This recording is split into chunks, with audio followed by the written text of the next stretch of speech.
यो बतासले अब मेरो पसिनाको सुगन्ध माग्न थालेको छ। यो बाटोले मलाई जीवनका प्रस्थान बिन्दु र बिसौनीहरू सङ्केत गर्न थालेको छ। र सबभन्दा सुन्दर कुरा, यो जीवनको उतार चढावले मलाई हर घटनाप्रति साक्षी भाव राखेर जिउन सिकाएको छ। यो मेरो दोस्रो च्यानल सफारीबाट भ्लगिङ सुरु गरेको छु। अन्त्य कहाँ हुन्छ, कसरी हुन्छ थाहा छैन। न त डर छ, न त्रास छ, न लोभ नै छ। म कुनै महत्त्वाकाङ्क्षी होइन।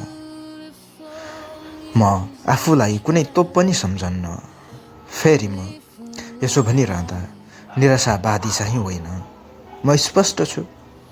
मलाई निरन्तरताको शक्ति थाहा छ, अनुशासनको शान्ति, पिस थाहा छ, इमान्दारिताको मूल्य र लन्जिभिटी थाहा छ, अभ्यासको महत्त्व थाहा छ, अनि सृजनाको अलिकति सौन्दर्य पनि थाहा छ। आउनुहोस् सेल्सङ्गामरले दर्शक तपाईँहरूको मन अलिकति सुमसुम्याउनेछ। मेरो स्पर्शलाई प्यार सम्झे साथ दिनुहोला, ह्यारेसमेन्ट सम्झे स्किप गरिदिनु होला। सेल्सङ्गामर युट्युब च्यानलमा तपाईँहरूलाई स्वागत छ। आजबाट अफिसियल्ली ब्लगिङ सुरु भएको छ। म तपाईँहरूलाई मेरो तर्फबाट सक्दो इन्ट्रेस्टिङ कन्टेन्टहरू प्रस्तुत गर्नेछु।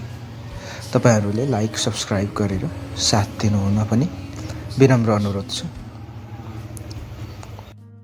बाँकी कुरा भन्दै जाउँला, देखाउँदै जाउँला, हेर्दै जाउँला है त।